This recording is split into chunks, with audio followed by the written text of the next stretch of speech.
Hello everybody, welcome back to another Godzilla Battling video, and today we have the notice of balance adjustments that we will be having going into season, 33? Only in, one day, 2 days? So let's take a look, and honestly, for the last few months, the balance changes have been indicative of what units are going to come. People have been able to predict Orga based off of some of the changes. People have been able to predict Godzilla 1954, alternate forms, and stuff like that, so take a look at this how you will and determine what you want for what the next unit is going to be, because I think there are some interesting picks here. So it says, in order to ensure that players continue to enjoy Godzilla Battleline, we regularly adjust the game's balance at the start of each new season. This time we made adjustments to improve the usability of units and leaders with low win rates. Megalon is up first. Increase to his HP and increase to his attack speed. I have been a fan of Megalon since day one. I think for his cost, he is surprisingly effective. Increasing his HP, awesome. Increasing his attack speed, awesome. Mine is still a pretty low level, but I tend to use him regularly in the egg mode and all-star battle, so this should end up being honestly halfway decent. Mecha-Godzilla is getting an increase to her HP. That's fine. She is supposed to be pretty tanky, at least when the game first dropped. She was pretty tanky. She's since been power crept, so hopefully this brings her back up to speed with everyone else. Now we have 4-star leader for Godzilla 2001, it's GMK. Increased the special move damage dealt to units. Extended the duration of the special move attack power debuff, so the debuff will last longer. Increase the special move attack power debuff. And then increase the special move attack power debuff is now also applied to enemy units deployed later in the battle. Beforehand, this ability would only affect characters if they were on the field, and now, much like Mothra Imago's ability, this will affect units after the player has used this ability, when units join the field afterwards. So, right, Mothra's does that like that? G89's works like that. If you pop his ability and then place a unit, it'll still get the buff. And then 4-star leader Mecha Godzilla. Lower the special move cost, awesome. Reduce the special move cooldown, awesome. Increase the duration of the special move stun effect, cool. Increase the speed of special move cost recovery, cool. Increase the special move attack reach, cool. Not only was this ability pretty bad beforehand, he's also bugged. He's not hitting an AoE. I think he only is single target, and like the stun doesn't work most of the time. So the adjustments to the ability don't matter if they don't actually fix the ability. Mecha Godzilla's ability has been bugged for the longest time. So hopefully with these changes come a fix to the ability. If they don't fix the ability, then these changes are not going to matter. Next we have Godzilla 1954, not the Tokyo Bay version. This is regular 1954. It says, adjusted the level of the post-change unit to be 5 levels higher. When increased by 5, the level cannot exceed the level of Godzilla 1954. So here is what I'm gathering is happening from this.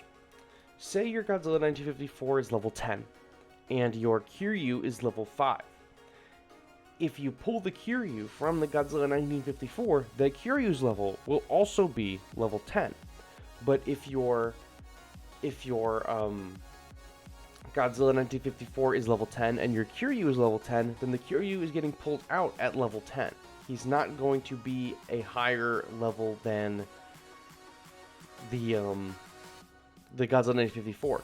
Or, if your Godzilla 1954 is level 10 and then another character like your G89 is level 6, then he'll go straight to level 10, but he won't hit level 11 with the 5 power increase. So that's fine. That's all right. You get a 5 plus power boost. That could be good if you're like, my Godzilla 54 is level 24, 25 or something like that. So bringing some of these characters up 5 levels for me is going to be pretty easy. I like that. That's going to be super helpful. I wish that they would just make this Mecha-Godzilla at 74's ability, because Mecha-Godzilla 74 will transform into other characters, but the level of those characters is equal to the character actual levels that you have them at, not some arbitrary level like, plus 5. It's just whatever level you have them at, which is awesome. The Godzilla 1954 is just a little post of change unit to be plus 5. When increased by plus 5, they cannot exceed the level of Godzilla 1954. So maybe that actually does mean that you will be able to use your characters at the levels that you own them, and then they get the +5 increase. If that's the case, that's going to be pretty good.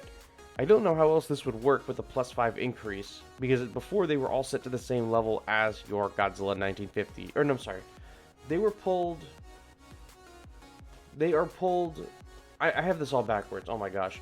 Godzilla 1954, they are all pulled from your actual unit pool. Mecha-Godzilla 74, he makes them all equal to whatever level he is. There we go. So adding +5 is actually pretty good. I just had that all backwards. There are so many Godzillas in this game, you guys. It's frying my brain. It's 7:54 a.m. for me. But yeah, adding +5 levels onto them, I had it right the first time. That sounds fine. This really is not going to help some of my characters, like my, let's try to think of a low-level Godzilla. Like, my Godzilla 1999 is, I think, level 7. And so, you know, I'm not taking in level 25 1954 into the arena just to drop a, like, you know, a 13 or 12 Godzilla 1999. But this could end up helping you. This may not help you. But overall, a change to Godzilla 1954 is a welcome one indeed. That concludes the balance adjustments, but they've added this as well, because Godzilla Battleline players don't know how to read or research anything, so they're putting it in the game for you. It makes my job a lot easier. We've added descriptions of battle pieces, performance, and effects, and how best to use them to the game. These descriptions include breakdowns of how units change over the course of the battle, so we recommend consulting them when building your deck and devising new strategies. Performance descriptions can be found in battle piece details. So this is Space Godzilla's. It now has actions, stats, introduction, and abilities. Introduction section, you see right here, it says on deployment with the crystals, all that, cool. Mothra, her introduction actually now confirms that she has it can launch 10 successive attacks in a head-on circular zone. We had to calculate this ourselves years ago because they did not tell us that she hit 10 times. We had to do the math and equations ourselves. So this should make things a little bit easier. I am extremely curious. The first thing I'm looking at is Godzilla 2021 because I need to see how his works, if they include that in there. And then they say here, we have been pleased to welcome a large number of new players to Godzilla Battleline since our collaboration with Godzilla -1 in December. I said this on Reddit. I was talking to someone on Reddit, and I said, I think the post was like, there are no players in this game, but they have had more players than they ever had because of -1. The addition of descriptions is intended to help all players enjoy more thrilling monster battles. It is our hope that these descriptions will enable you to gain a greater understanding of the larger roster of battle pieces and inspire you to formulate new and exciting strategies to take to the battlefield. Like I said, Godzilla players, we don't know how to read. Battleline players, we don't know how to read. So this probably description thing is not going to be super useful. But I definitely think for new players, instead of going to Reddit or my Discord and being like, is this busted? Is this good? I think this is going to be helpful. I think for Stealth Bomber, it might actually just say, garbage, don't use it, uninstall. But we'll have to wait and see on that one. So that is all I have for you guys today. Thank you all so much for watching, and I will catch you on the next one. Bye-bye.